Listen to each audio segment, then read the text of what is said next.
السلام عليكم ورحمة الله وبركاته. أشمار كفوني أكم نجاجرتو كنو كاليسا فيديو تكو قد إسني ثورة فيديو جانا ما يشوف كاليسا قلقلة ورابمين إني كاليسا قلقلة دكتور يرو مثلا أوبراسيون يمكن عملية سيرجري كله جنان دينتي بانه يرو سنتي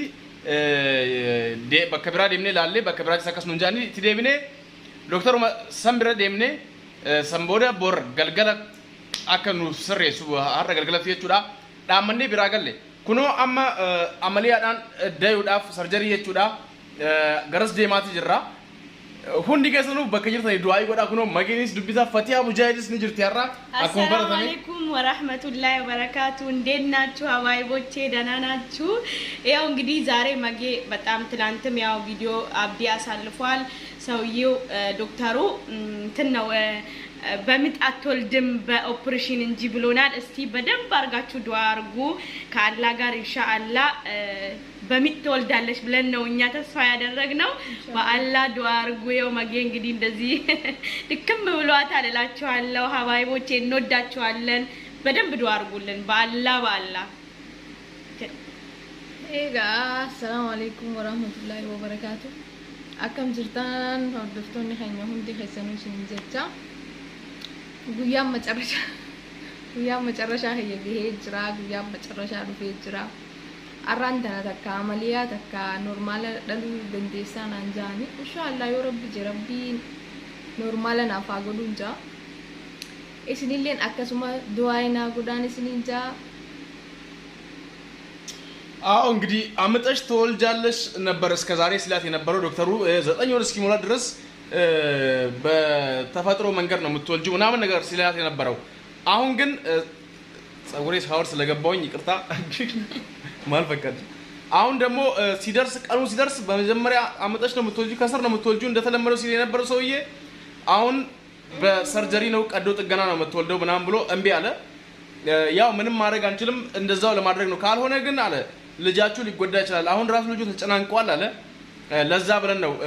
አሁን በቃ በፍጥነት ወደዛ እየሄድን ያለ ነው ዛሬ ሆኖ እንድትወልድ ማለት ነው። ብዙ ሰዎች በውስጥ እየጠየቃችሁን ነው ኬሳን ነው ጋፋታ ይርተን ነሞን ሄዱን ሁንደ ገስኒፉ ዴቪስ እንደንደኘ ከናፍ ቪዲዮ ዳን ዴቪስ ነው ይችላል ከነመቲ በኩመ ይርተኒ ዱአይ ጎዳ አካ አመንታ ኬሰንቲ ዱአይ ጎዳ ሃሉ አመንታ ኬሰንቲ እንደ እምነታችሁ ዱአ በማድረግ ያው ቀዶ ጥገና ይከብዳል ቢሆንም ያው አላህ ያለው ነው ሁሉም የሚሆነው ለዛ አሁን በአሁን ሰዓት በየው በረዛ እየወጣን ነው መንገድ ላይ እንግዲህ እንደዛው እናሳውቃቸዋለን ያለው መኪና ውስጥ ገብተን ለተብለ አሁን ያው ደክሟታል ምጧም እንደመምጣት ነገር ነው እንደዛ ነገር ብዙ ነገር ነው ያለው በአሁን ሰዓት ወደዛ ለመሄድ ተዘጋጅተናል እንግዲህ ኦኬ ጋንዴዳ እሺ ከይ ሁንዲ ኬሰኑ ዱአይኑ ጎዳ ነሞኒ ኬሳኑ ጋፋታ ቱርተን ሁንዲ ኬሰኑ አም ሰዓቲን ደሜ ገየ ጅራ ሀረ ገልገለ የቹዳ ኦፕራሲዮን ከጠልቱ በቀሰኒ ያሉዳን ከጠልት የቹዳ ሀለ ኢንሻአላህ ወረቢን ጀዱ እንዳዩ ኦኬ ዱአይ ጎዳ ዱአይ አርጉ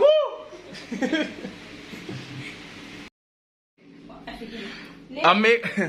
ኦኬ አምጉኑ ባዩት ጅራ ወልማገለቲ Fatiha mucaa keenya nurraan cinqin Fatihaan tuqu malee dhageeffadhu malee jettee mucaa keenya cinqu jirti. Dadhabdee jirti. Nuti gaadda beebii binnee dhufnaa nama sadi ta'anii dhufanii anaan nama afur. Du'aayiidhaan cimaa. Okay hundaafuu okay kama dhugaa hundi keessanuu du'aayiidha wanti guddaa wanti hunda caalu du'aayiidha du'aayii godhaa. ساعتي كان الران أكون أما جبوت جرا مكينة كيس سنتين وجهات وينا فيديو هافي مكينة كيس تمرة دعاي غدا يونا مجال لجلب سيزن يدنا ودعاي ربو بدوان دات رسون إنه دات والن أو بتعرفون دات والن دعاء ربو بيجي كوان كواتو عندهم نتاچو دعاء ربو عندهم نتاچو أو سلامون ما عندي دايك مكينة واستقبلتن إن شاء الله سوالن Ega kuno amma konkolaataa keessa jirra makiinaa keessa jirra deemaatti jirra jechuudha gara hospitaala akkuma beektan shofeerri kiyya abdiidha kuni እና Fatiha allee asuma jirti mageen asman dhugattee xiqqoo isii تقول cinqamaa jirti jedhaa jirti jidduudhaan jechuun jalqabdee jirti xiqqoo silaa garuu akka sirriitti hin ciniinfanne silaa maal gochuu qabna guyyaa muraasa eeguu qabna ture garuu ilmoon miidhamuu danda'a daa'imatti isinirraa miidhamaa waan jedheef doktarri sababa sani malee isin hin ciniinfanne daa'imni miidhama waan jedhe qofaaf akka amaliyaa yookaan sarjarii godhan wanti jennee jechuudha silaa turuu qabna ture booda ammoo sheenee irra daa'imni waan tokko ta'ee sababa sanii ammas gaa rabbitu waan hundaa harkaa qaba isinis karaa dandeettaniin du'aayii godhaa amma gara hospitaala bakka hospitaalaatti nama baay'eetu nu eegaa jira ijoolleen achi deemanii gara hospitaala namni hedduun achitti nu eegaa jiran iyyuu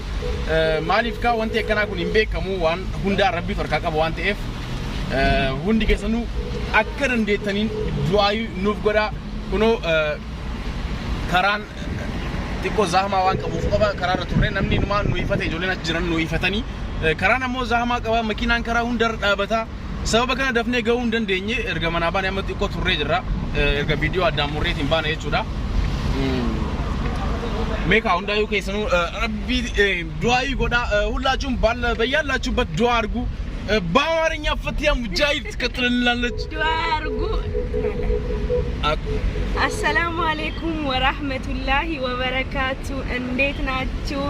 ያው መጌን እንደምታዩት ደክሟታል በጣም እያማጠች ነው በደንብ በይያልኳት ነው እኔ ዱአ አርጉ የማንኛውም ሃይማኖት ይሆናችሁ ማለት ነው ዱአ እንድታደርጉ እንጠይቃችኋለን በደንብ ዱአ ያርጉ ይሄው እየሄድን ነው ወደ ሆስፒታል ሄደን አሁን መጌ እንግዲህ ስትወልድ እንግዲህ እንነግራቸዋለን አላህ በሰላም ይገላግላት ዋናው በሰላም መገላገል ነው እና በደንብ ዱአ አድርጉልን በቃ እንደዛ ነው እላችኋለሁ ኦኬ እንግዲህ ዋናው ዱአ ነው ዋናው ዱአ ነው ዱአ ብቻ ማድረግ ነው ዱአ አድርጉላችሁ የኛች ነው ደግሞ እዚው ያለው ሁኔታ ወንቲ ሲንራዶይስ እንጅሩ ዋንጅሩ ስንቲ ማኑትዩ ሁኔታውን እነኛ ራሳችን ምንም ከናንተ የምንደብቀው ነገር ስለሌለ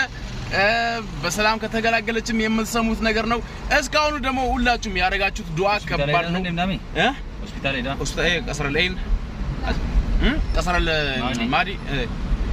kanafu wanti sin radhois jiru isin hubachiisna waan hunda namoonni hedduun nu cinqamtanii nu bilbilaa nu barreessaa jirtanii gara hundaan jechuudha komantii keessan hundi keessanuu du'aayiidha komantii keessan rabbii nagaan haayikum jettanii hundi keessanuu du'aayii godhaa turtanii kanaaf du'aayiin keessan akkasuma lafan baddu akkasuma du'aayiin keenyas karaan keenyas rabbiis nama hingatu waan akkana kanarratti sanuu biyya ormaa irratti jechuudha mucaa keenya arguuf ka amma akka yaannutti amaliyaadhaanis ta'uu xiqqooma tafee jechuudha osoo ani nattolo osoo ciniinsifatteetiin deesseen isaa nattola garuu isoo hin taane ammas hin beekamu yoo akka tasaa namichi ni dandeessi jedhe akka uumamaan dhalu jalaan dhalu jechuudha ni laalla hin ta'u yoo jettee gara uumaa wanti godhuu dandeenyu jiru akkasimi kanaafuu hundi keessanuu akka operation amma jedhe kun dabre jalaan dhalchiisu du'aayi godha sunis waan tokko jalaan akka isin deessu jechuudha du'aayi godha rabbiin kanu kadha rabbiin hunda keessaniifuu gaa nama ilma hin qabneef ilma isin yaa kennu nama akka kiyyaammoo nama akka kiyya kan cinqamaa jiru sa'aatii kana rabbi si haa furu shamarran keenyas kan garaa qabdan rabbiin nagaan isin haa hiiku akkasuma warri ilma hin argatinis rabbiin ilma isin yaa kennu hunda keessaniifuu amiin amiin yaa rabbi ilma isin yaa kennu siifillee rabbi ilma si yaa kennu amiin azbara jira fatiha siifis rabbi ilma si yaa kennu amiin jedhi sirritti amiin yaa ilma nagaa ilma abbaa caalu ilma haadha caalu ka addunyaaf tolu amiin ka mootummaa biyyaa ta'u ka biyya bulchu rabbiin siif haa kennu amiin yaa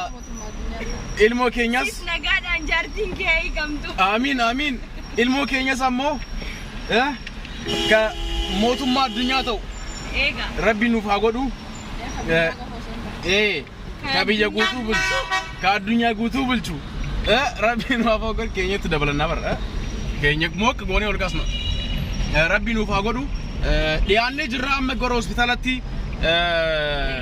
ijoolleen keenya kana cin nu eeganis jiru kan ganaa dhufanis jiru ka waan maaliif ka namni hoy takkana kanatti walitti dhufa yeroo akkana kanatti namni walitti yoon dhufin yoomu wanti nama fayyadu hin jiru ana kiyyatti jechuudha namni yeroo rakkoo nama biran dhaabanne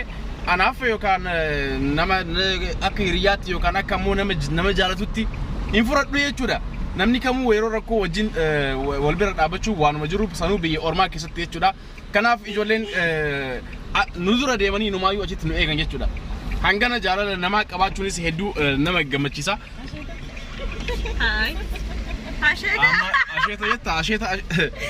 ammas na feese jechuuf moo አሁንም አማራኝ ለማለት ያምራታል asheta argitees boqqollo እና ማልጎዴ ነው አባይተሞ መኪና እንዳበት ቦታ ከነተሰ ነው ከናፉ